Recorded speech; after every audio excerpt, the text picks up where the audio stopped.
कुछ दिन मैं शिवहर जिले में रहूँगा और ये समय होगा जब यहाँ पर के प्रखंडों को, पंचायतों को, यहाँ के लोगों से मिलने का, प्रखंडों पंचायतों में जाने का।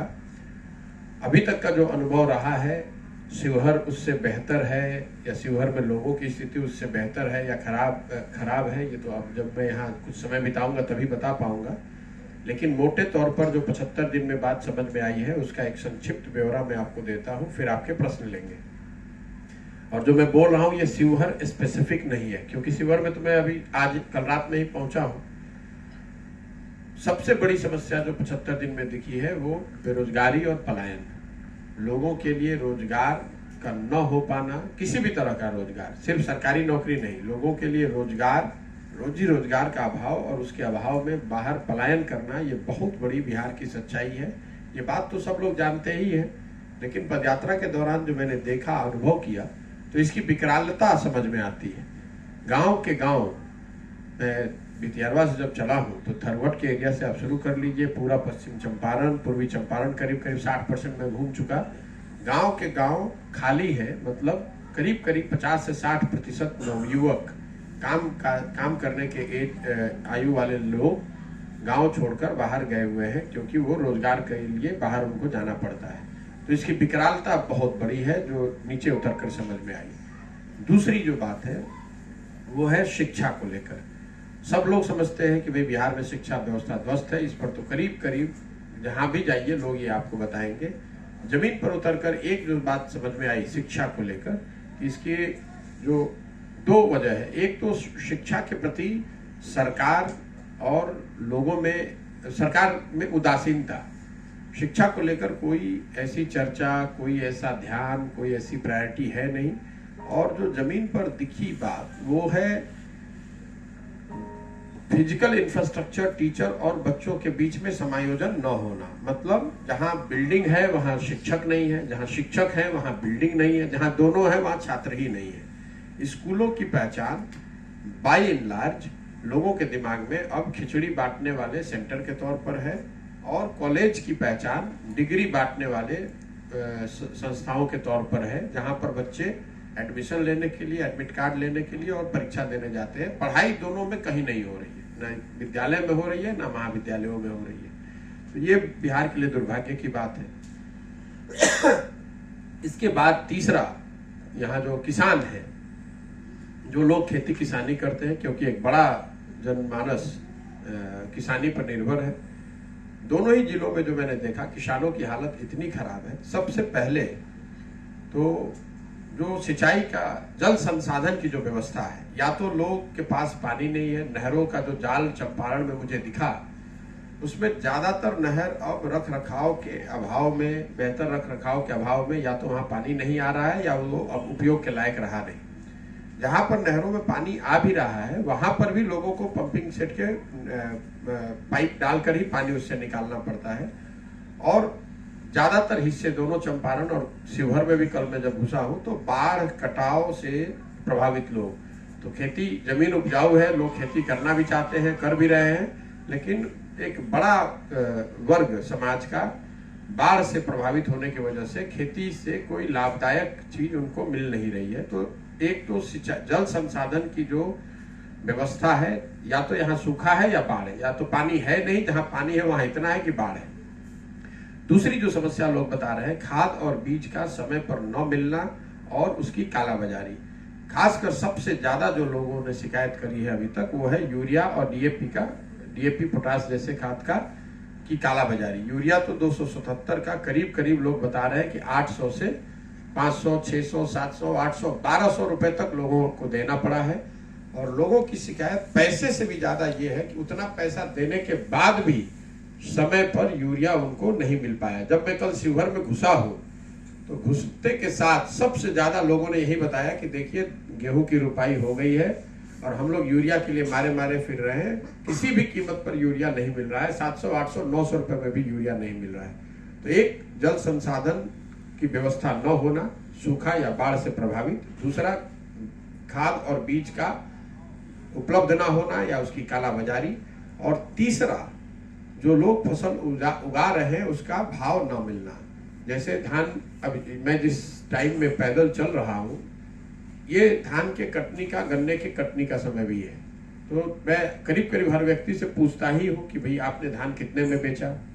तो औसतन अभी तक मुझे जो समझ में आई है बात, लोग 1200 से 1600 रुपए के रेंज में अपना धान बेच पाए, और ये तब है जब सरकार का समर्थन मूल्य 2050 रुपए है।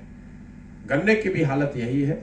गन्ना जो कम से कम दोनों चंपारण में 3 वैरायटी के लोग गन्ना उपजाते हैं, उसमें जो ग्रेड 1 है, जो उसको की फैक्ट्री वाले लोग गन्ना जो खरीदना चाहते हैं, या जिसकी कीमत सबसे बेहतर है, वो गन्ना लोग बता रहे हैं कि उसमें रोग ज्यादा लग रहा है, वो सूख जल्दी रहा है, लेकिन उसका भी समर्थन मूल्य यूपी के मुकाबले करीब 60 रुपए क्विंटल कम है। गन्ने के खरीद में मिलों की धांधली, उसके वजन में 5 क्विंटल हर ट्रेलर पर काटा जाना, रसीद जो जिसके अगेंस्ट में मिल वाले खरीदते हैं गन्ना, उसके लिए बिचौलियों की, उसमें बिचौलियों की बड़ी भूमिका। तो कुल मिला जुलाकर जो किसान, एक तो फसल उगाने में उसकी लागत बढ़ी हुई है, क्योंकि डीजल का दाम यूपी या दूसरे अन्य राज्यों के मुकाबले 8 रुपए 9 रुपए लीटर ज्यादा है। जल संसाधन, या तो पानी उसके पास है नहीं, या हर साल उसको बाढ़ का सामना करना पड़ता है। और तीसरा सबसे बड़ी बात कि जो कुछ भी वो उपजाता है उसका भाव उसको मिलता नहीं है। इस बात का अध्ययन मैंने जब कराया, ये बात आपके जानकारी के लिए है, समर्थन मूल्य पर जो यहाँ पर खरीद होती है फसलों की, पंजाब जैसे राज्यों में करीब करीब 70% उपजाए हुए धान गेहूं को समर्थन मूल्य पर खरीदा जाता है। मैंने देखा कि बिहार में इसका आंकड़ा क्या है, तो आपको जानकर आश्चर्य होगा कि पिछले 10 साल में सिर्फ 13% धान समर्थन मूल्य पर खरीदा गया है, और गेहूं के लिए ये आंकड़ा है 1%, और दूसरे किसी भी फसल के लिए कोई समर्थन मूल्य पर सरकारी खरीद नहीं की गई है। जब इसको हम लोगों ने पूरा कैलकुलेट कराया तो पता चला कि हर साल समर्थन मूल्य पर धान, गेहूं, ज्वार, बाजरा, मकई जैसे फसलों के न खरीदे जाने की वजह से बिहार के किसानों का करीब करीब 25,000 करोड़ रुपए का नुकसान हो रहा है। मैं रिपीट कर दे रहा हूं, हर साल समर्थन मूल्य पर इन फसलों के न खरीद होने की वजह से करीब करीब 25,000 करोड़ रुपए का लोगों का, किसानों का नुकसान हो रहा है। और आश्चर्य की बात यह है कि ये पैसा बिहार सरकार को अपने बजट से शायद पूरा नहीं देना है, ये पैसा केंद्र सरकार से आपको रिएम्बर्स होता है। केंद्र सरकार करीब 5-5.5 लाख करोड़ का फूड सब्सिडी देती है समर्थन मूल्य के लिए, और वो राज्य जहां पर की समर्थन मूल्य पर खरीद हो रही है वो खरीदते हैं और केंद्र सरकार से उसका रिएम्बर्समेंट लेते हैं। बिहार सरकार में चूंकि ये खरीद हो ही नहीं रही है, तो हम लोग केंद्र से स्वाभाविक है कि कोई उस मद में पैसा ले नहीं पा रहे हैं, और बिहार के किसानों का, बिहार के लोगों का इतना बड़ा नुकसान हर साल हो रहा है। तीसरी जो बात हम लोगों ने देखी, शिक्षा ध्वस्त है, किसान की हालत यह है, और रोजी रोजगार पलायन की बात। चौथी जो बात हम लोगों ने देखी कि आखिर यहाँ पर छोटे उद्योग धंधे, रोजगार लोग क्यों नहीं कर पा रहे हैं। कोई व्यक्ति है जो मान लीजिए कि उसको बाल काटने की ट्रेनिंग है, वो बार्बर है, हजाम है, वो बाहर जाकर मजदूर के तौर पर या नौकरी के तौर पर 10,000, 8,000 बॉम्बे, दिल्ली या कहीं बड़े शहर में जाकर हजाम का काम कर रहा है, लेकिन वो अपने यहाँ सैलून नहीं लगा पा रहा है। उसकी एक बड़ी वजह यह है, बिहार में हम लोग को लगता है कि उद्योग धंधे, अगर कोई उद्योग धंधों से हम लोग का लेना देना होता है कि चीनी मिल चालू हुआ कि नहीं, चॉकलेट फैक्ट्री है कि नहीं, वो तो एक पहलू है। लेकिन जो चीज हम लोग देख रहे हैं, बिहार में स्ट्रक्चर्ड इंस्टीट्यूशनलाइज्ड क्रेडिट का न होना, मतलब बैंकों के माध्यम से जो ऋण मिलना चाहिए लोगों को वो न मिलना, बिहार में उद्योग धंधों के न पनपने के पीछे सबसे बड़ा कारण है। और इसकी चर्चा पत्रकारों से कहीं पर कोई करता नहीं है, इसलिए मैं आपका समय 2 मिनट लूंगा इसको समझाने के लिए। बिहार में कोई इसकी चर्चा नहीं करता है। देखिए, जो बैंकिंग व्यवस्था पूरे देश में है, बैंक का काम यह है कि वो लोगों से डिपॉजिट लेते हैं, और वो लोग जो रिस्क लेने वाले हैं, जो रोजी रोजगार व्यापार करना चाहते हैं, वो बैंकों से ऋण लेते हैं। बैंकों का यही धंधा है।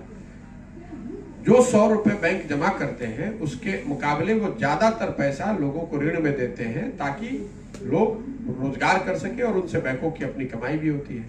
देश के स्तर पर ये आंकड़ा है 70%, मतलब बैंकों में जितना पैसा जमा होता है उसका करीब करीब 70% पैसा बैंक ऋण के तौर पर सीधे तौर पर लोगों को देते हैं रोजगार धंधे व्यापार के लिए। बिहार में ये आंकड़ा है आज 40%। इसका असर क्या हो रहा है मैं आपको ये बताना चाहता हूं। पिछले साल बिहार की गरीब जनता ने बिहार के बैंकों में 4.5 लाख करोड़ रुपया जमा कराया। 4,21,000 टू बी प्रिसाइज, इसमें ग्रामीण बैंक शामिल नहीं है। जो नेशनलाइज्ड और प्राइवेट बैंक्स हैं उसमें बिहार की जनता ने 4,21,000 करोड़ रुपया जमा कराया। अब क्रेडिट डिपॉजिट रेशियो जो देश का औसत है, 70% पैसा अगर बिहार के लोगों को ऋण के तौर पर मिलता तो 2,80,000 करोड़ रुपए के आसपास लोगों को, यहाँ के युवाओं को ऋण के तौर पर मिलना चाहिए था व्यापार करने के लिए, लेकिन मिला है 1,61,000। मतलब 1,20,000 करोड़ रुपया यहाँ से बैंकों के माध्यम से दूसरे राज्यों में चला गया। ये पैसा जा कहाँ रहा है? ये पैसा जा रहा है जो विकसित राज्य है या उद्योग वाले राज्य है। तो अगर आप महाराष्ट्र का सीडी रेशियो देखेंगे, कर्नाटक, तेलंगाना, आंध्रा, केरल का सीडी रेशियो देखेंगे तो वो रेशियो वहां राष्ट्रीय औसत से कहीं ज्यादा, करीब 90%, 95% है। मतलब अगर महाराष्ट्र के लोग 100 रुपए बैंकों में महाराष्ट्र में जमा कर रहे हैं तो वहां के लोगों को बैंक 90 रुपए ऋण के तौर पर दे रहे हैं। और बिहार में अगर आप और हम 100 रुपए जमा कर रहे हैं तो बैंक सिर्फ 40 रुपए ऋण के तौर पर दे रहे हैं। आप जरा अंदाजा लगाइए कि हर साल मैं रिपीट कर रहा हूं, हर साल करीब 2-2.25 लाख करोड़ रुपया बैंकों से बिहार के लोगों का पैसा बैंकों के माध्यम से दूसरे राज्यों में जा रहा है। जो लोग इन पैसे का उपयोग कर रहे हैं वहां के रोजी रोजगार व्यापार के लिए, और हम लोग के लोग जाकर वहीं पर मजदूर के तौर पर काम कर रहे हैं। अगर आप पिछले 30-32 साल का ये आंकड़ा एक जगह निकाल लेंगे तो इतना बड़ा नंबर है कि आप मतलब वो जीरो गिन नहीं पाएंगे। अगर आप लाख करोड़ रुपया भी अगर हर साल का जोड़ लीजिए तो पिछले ये लालू जी और नीतीश जी के 32 साल के रिजीम में एकदम आरबीआई का जो डेटा है, ये मैं आपको ईयर वाइज जारी कर दूंगा, करीब 25 लाख करोड़ रुपया बिहार के लोगों का दूसरे राज्यों में बैंकिंग के चैनल से शिफ्ट हो गया। और हम लोग को लग रहा है कि हमारी गरीबी दूर क्यों नहीं हो रही है। आप जरा अंदाजा लगाइए कि बिहार में अगर 20-25 लाख करोड़ रुपया पिछले साल कुछ 2 दशकों में लोगों के हाथ में होता तो कोई सैलून खोलता, कोई रेडीमेड की दुकान खोलता, कोई छोटे व्यापार करता, कोई सब्जी की दुकान करता, कोई ट्रक खरीदता, कोई टैक्सी चलवाता, हजारों लोगों को रोजगार मिला होता। और ये ऐसा नहीं कि ये मेरी सोच है, ये हर राज्य में इसकी व्यवस्था बनी हुई है कि बैंकों को ये मजबूरी है कि वो सीडी रेशियो 70 के आसपास रखें। हर साल बिहार में भी मुख्यमंत्री के साथ उनकी बैठक होती है, साल में एक बार, कम से कम एक बार मुख्यमंत्री वहां जाते हैं। मैंने रिकॉर्ड निकलवाया, भाषण देते हैं, ये कहते हैं कि भाई सीडी रेशियो को ठीक कीजिए, इसको बढ़ाइए, लेकिन वही ढाक का 3 पार। लालू जी के रिजीम में ये सीडी रेशियो था 25% से कम। मतलब 100 रुपए जो लोग बिहार के जमा कर रहे थे उसमें सिर्फ 25 रुपए ही हम लोग को ऋण के तौर पे मिल रहा था। आज वो बढ़कर हुआ है 40%। तो 17 साल के नीतीश जी के रिजीम में वो 25 से बढ़कर 40 हुआ है। लेकिन अगर ये 70 हो जाए, 80 हो जाए तो बिहार के लोगों को हर साल करीब 2 लाख रुपया, 2 लाख करोड़ रुपया हर साल एक्स्ट्रा पूंजी के लिए मिल जाएगा। तो एक लाइन में अगर मैं कहूं तो बिहार के लोगों के पैसे से दूसरे विकसित राज्यों में उद्योग धंधों को बढ़ाया जा रहा है। और ये बैंकों के जरिए ये पैसा बिहार के गरीब जनता का शिफ्ट हो रहा है। और सरकार इस पर कुछ नहीं कर रही है, ना कोई टिप्पणी कर रहा है, ना पत्रकार इस पर सवाल उठा रहे हैं, ना सरकार इसका जवाब देती है। तो ये बिहार का दुर्भाग्य है। यहाँ पर इन बातों की ना कोई चर्चा करता है, ना इस पर कोई सवाल किया जाता है कि अगर आप हर साल 1.5-2 लाख करोड़ रुपया अपना बैंकों के माध्यम से पैसा दूसरे जगह शिफ्ट हो रहा है तो सरकार के पास ये पूरा कानून के अंतर्गत उनके पास अधिकार है, वो बैंकों का लाइसेंस कैंसिल कर सकते हैं, बैंकों का यहाँ काम करना बंद कर सकते हैं। दूसरे राज्यों में ये करीब डेली बेसिस पर मॉनिटरिंग होती है कि जो बैंक में पैसा आ रहा है वो बैंक कितना पैसा ऋण दे रहे हैं। यहाँ पर कोई उसकी व्यवस्था ही नहीं है, ना इसका किसी का ध्यान है।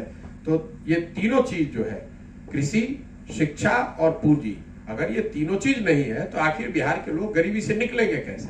गरीबी से निकलने के यही 3 रास्ते हैं। अगर आप अपने आप को शिक्षित कर ले तो आप गरीबी से निकल सकते हैं नौकरी करके। अगर आपके पास जमीन है, खेती किसानी करके आप आगे बढ़ सकते हैं, उससे गरीबी से निकल सकते हैं। और तीसरा, अगर आपके पास पूंजी हो तो कुछ रोजी रोजगार व्यापार करके आगे बढ़ सकते हैं। ये तीनों दरवाजे पिछले 30 साल से बंद है।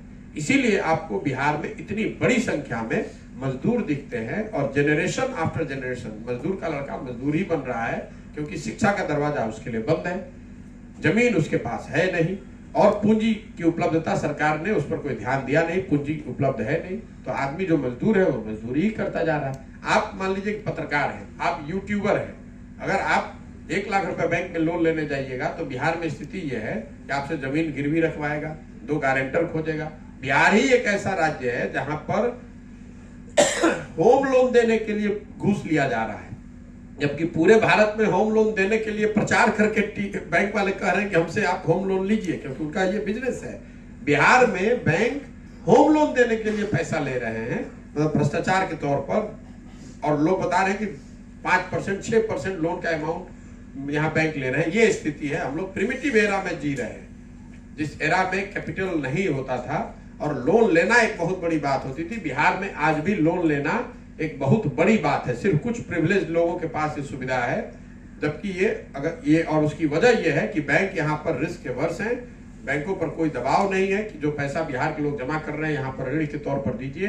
अगर आप ये ऋण के तौर पर अवेलेबल करा दें तो लाखों बिहार के लड़के हर साल अपना कुछ स्वरोजगार का काम कर पाएंगे। इन 3 चीजों के साथ एक और बात मैं बताकर अपनी बात खत्म करूंगा। यहां पर सो कॉल्ड समाजवादी सोच के लोगों की, सामाजिक न्याय वाले लोगों की सरकार पिछले 30-32 साल से रही है। तो मैं जब नीचे घूम रहा हूं तो ये देख रहा हूं कि ये जो समाज के जो आर्थिक सामाजिक तौर पर वंचित लोग हैं उनकी दशा में कितनी सुधार हुई है। उसका एक इंडिकेटर, बड़ा इंडिकेटर है जमीन भूमिहीनों की संख्या। बिहार में भूमिहीनों की संख्या देश में 38% के मुकाबले करीब करीब 56% है। रूरल बिहार में 60% और अर्बन में थोड़ा कम, लेकिन औसत राज्य का औसत है 56%। 56% बिहार के लोगों के पास एक धूर जमीन नहीं है। ये इसलिए है कि पिछले 30-35 साल में समाजवाद के नाम पर राजनीति तो हुई, लेकिन भूमि सुधार का कोई कानून लागू नहीं किया गया है। पश्चिम चंपारण का मैं अपनी पदयात्रा के दौरान जो मैंने देखा उसका अनुभव आपको बता देता हूं। करीब करीब 1,25,000 लोग, परिवार ऐसे हैं पश्चिम चंपारण में जिनके पास जमीन का पट्टा अलग अलग सरकारों के कालखंड में दिया गया है। उनके पास पट्टा है लेकिन जमीन आज तक मिला नहीं। वो जमीन या तो सरकार के कब्जे में है या जिनको पट्टा मिला वो उसको अधिकार मिल ही नहीं पाया। तो समाजवाद के नाम पर राजनीति करने वाले लोग 30-35 साल में बिहार में मॉडल इन्होंने ये बनाया है कि लोग शिक्षित होना, सारे लोग अशिक्षित रहे। 60% लोग करीब करीब भूमिहीन हैं, पूंजी किसी के पास है नहीं, और जो किसानी कर रहा है उसकी हालत ये है कि वो किसानी करके, सिर्फ खेती करके अपना परिवार चला नहीं सकता है। इसीलिए बिहार में ये भयावह स्थिति है। इसीलिए हम लोग आज से 30-40 साल पहले भी देश के सबसे गरीब और पिछड़े राज्य थे, और आज भी देश का सबसे गरीब और पिछड़ा राज्य बिहार ही है। कई मानकों पर जहां हमको लगता है कि बिहार में सुधार हो गया है, वहां पर भी चाहे आप सड़क की स्थिति उठा लें, बिजली की स्थिति उठा लें, वो सब स्थिति करीब करीब पुरानी ही बनी हुई है। सड़कों की स्थिति जिसको लेकर हम लोग समझते हैं कि बिहार में कुछ सुधार हो गया है, स्टेट हाईवे और नेशनल हाईवे को छोड़ दें तो ग्रामीण सड़कों की स्थिति करीब करीब वही है जो लालू जी के जंगल राज के दौरान होती थी। मैं 75 दिन गांव में करीब करीब जितने गांव में गया हूं, 1 या 2 गांव को छोड़ दे तो शायद ही कोई गांव ऐसा हो जहां पर कि गांव की अंदर की सड़क या नाली गली की व्यवस्था ठीक हो। बिजली आ गई है, ये जरूर बात सही है, हर जगह बिजली दिखी है, लेकिन बिजली आ गई है तो उससे जुड़ा हुआ एक बड़ा समस्या जो लोग बता रहे हैं वो गलत बिल का आना है। हर गांव हर शहर में लोग बता रहे हैं कि बिजली का गलत बिल 5,000 से 70,000 80,000 तक के बिल लोगों के आए हैं और लोग उससे बहुत ज्यादा परेशान हैं। दो और जो इसकी बड़ी योजना जिसकी चर्चा बड़ी होती है वो है, एक तो ये हर घर नल के जल की योजना जो 7 निश्चय का हिस्सा था। ये योजना पूरी तरीके से ग्राउंड पर फेल है, हर व्यक्ति इसको मानता है। पश्चिम चंपारण में तो 90% से ज्यादा नल के जल योजना जहां पर भी हम लोग गए, या तो वो बना तो चला नहीं, और चला तो चल के बंद हो गया। पूर्वी चंपारण के जिन हिस्सों में मैं अभी तक गया हूं उसमें ये आंकड़ा 60 से 70% है, मतलब 30 से 35-40% हर घर नल के जल की योजना वाली स्कीम थोड़ा कम या ज्यादा चल रही है। शिवहर में जब देखेंगे तो आपको बताएंगे। एक और जो बड़ी योजना जिसकी देश और राष्ट्रीय स्तर पर चर्चा होती है वो स्वच्छ भारत की है, शौचालयों के निर्माण की है। इसमें भी पूरे चंपारण में घूमने के बाद मैं आपको कह सकता हूं कि जितना ओडीएफ घोषित किया गया है ये सब फेक है। हर गांव के बाहर, मैं रिपीट कर दे रहा हूं, हर गांव के बाहर जहां पर भी हम लोग पैदल चल के निकले हैं, खुले में शौच आज भी सच्चाई है। ज्यादातर जगहों पर लोगों ने बताया कि शौचालय बने ही नहीं है। 12,000 रुपए जो सरकार की ओर से मिले उसमें से 2,000 से 6,000 रुपए तक अधिकारी और जनप्रतिनिधियों ने मिलकर आपस में बांटा है। कुछ जगह जहां शौचालय बने हैं वहां शायद उसका उपयोग नहीं हो रहा है क्योंकि उसके बारे में लोगों को सही तरीके से बताया समझाया नहीं गया है। लेकिन जमीन पर ओडीएफ कंप्लीटली फेल है। ये टोटल ऑफिसर्स में बैठ के सरकारी अफसरों के दबाव में लोगों ने साइन कर दिया है, कहीं ओडीएफ है नहीं। तो मोटे तौर पे ये स्थिति है। स्वास्थ्य व्यवस्था को लेकर मैं कोई टिप्पणी नहीं कर रहा हूं क्योंकि जिन जगहों पर मैं जा रहा हूं मैं ज्यादातर अनुमंडल या जिलों पर नहीं जाता हूं, हेडक्वार्टर पे नहीं जाता हूं। तो जहां पर मैं जा रहा हूं वहां स्वास्थ्य व्यवस्था है ही नहीं। मुझे कोई हॉस्पिटल अभी तक, मैं रिपीट कर रहा हूं, अभी तक 75 दिन चलने के बाद किसी भी गांव पंचायत में कोई हॉस्पिटल चलता हुआ ऐसा नहीं दिखा जहां दवा, डॉक्टर, मरीज, अस्पताल हो, जहां पर लोगों का भरोसा हो। 99% लोग अपने स्वास्थ्य व्यवस्था के लिए, स्वास्थ्य सुविधाओं के लिए ग्रामीण चिकित्सकों पर या प्राइवेट हेल्थ प्रोवाइडर्स पर डिपेंडेंट है। पश्चिम चंपारण में तो ज्यादातर लोग गोरखपुर, कुशीनगर जैसी जगह पर जाते हैं। पूर्वी चंपारण में ज्यादातर लोग मोतिहारी या पटना जाते हैं। शिवहर की दशा मुझे पता नहीं, मैं शिवहर अभी घूमूंगा तो पता चलेगा। लेकिन कल मैं शिवहर 15 किलोमीटर चल के आया, इस 15 किलोमीटर में कोई अस्पताल कहीं नहीं मुझे दिखा। जो स्कूल दिखे उसमें वही बात दिखी, जहाँ बिल्डिंग है तो टीचर नहीं है, टीचर है तो बच्चे नहीं है। तो ये शिक्षा, स्वास्थ्य, ग्रामीण, सड़क की जो बात है, ये तो बिल्कुल इस पर जितनी ज्यादा बात कही जाए वो कमी होगा। तो इसको मैं ज्यादा लंबा नहीं खींचना चाहता हूँ। एक अंतिम बात, इस पूरे 75 दिन में 3 सबसे ज्यादा सुने जाने वाला जो शब्द हैं वो है अफसरशाही से परेशान जनता, अफसरशाही, भ्रष्टाचार, सरकार के किसी भी योजना, किसी भी ऑफिस में बिना पैसा दिए हुए काम का न होना, और तीसरा शब्द है पीसी, जो दलाली का नया नाम वर्ड है यहाँ पर, पीसी। सरकार की किसी भी योजना, किसी भी कार्यक्रम में एक व्यवस्थित तरीके से पीसी का बंटवारा होना, जो ऊपर से लेकर नीचे तक हर व्यक्ति पीसी काट रहा है। कई योजनाओं में तो मुझे लग रहा है कि 100 में 50-60% ऊपर से नीचे पीसी ही कट जा रहा है। हालात यहाँ तक हैं कि जो अनाज, प्रधानमंत्री अनाज योजना है, जो 5 किलो अनाज बट रहा है, उसके विषय में लोग बता रहे हैं कि प्रखंड स्तर पर 15,000 से 25,000 क्विंटल तक अनाज आता है हर महीने गरीबों को बंटने के लिए, और डिपेंडिंग ऑन कि कितना बड़ा प्रखंड है। और प्रखंड स्तर पर अधिकारी और जनप्रतिनिधि, विधायक इंक्लूडेड, कई जगहों पर लोगों ने विधायकों के नाम बताए हैं, ये लोग 30 रुपए से 40 रुपए प्रति क्विंटल पैसा काट रहे हैं या पीसी के तौर पर ले रहे हैं, दलाली ले रहे हैं। और इसका असर ये हो रहा है कि अनाज 5 किलो के बजाय लोगों को 4 या 4.5 किलो ही मिल रहा है। जब मैंने जन वितरण प्रणाली, जो लोग ये अनाज को बांट रहे हैं, उनसे बात की तो उन्होंने बताया कि सर हर महीने हम लोगों को 30 से 40 रुपए जो अधिकारी हैं और ऊपर विधायक तक प्रति क्विंटल पैसा काट कर हम लोग को देना पड़ता है, इसीलिए हम लोग ये अनाज कम दे रहे हैं। ये स्थिति है भ्रष्टाचार का, पीसी का और अफसरशाही का। मैं इस पूरी व्यवस्था के प्रति लोगों में उदासीनता देख रहा हूँ। जो या तो लोग गुस्से में हैं सरकार को लेकर, जो गुस्से में नहीं भी हैं वो भी इस सरकार को लेकर बिल्कुल उदासीन है।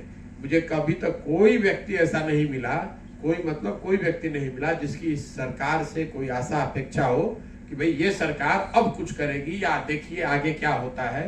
ज्यादातर लोग यही कहते हैं कि भाई अब इनसे तो कुछ नहीं हो सकता है, बिल्कुल जीना मुहाल हो गया है। ये इसीलिए मैं कहता हूं कि जो बिहार ने 90 के दौर में देखा वो अपराधियों का जंगल राज था, आज जो हम लोग देख रहे हैं ये अधिकारियों का जंगल राज है। नीतीश कुमार की सरकार अधिकारियों का जंगल राज है, जिसमें जनता पीसी और भ्रष्टाचार में पिस रही है। कोई सुनवाई नहीं है, किसी की कोई चलती नहीं है, किसी की कोई चिंता नहीं है। सरकार बैठकर सिर्फ इसमें लगी हुई है कि वो कैसे अपने कुर्सी पर बनी रहे।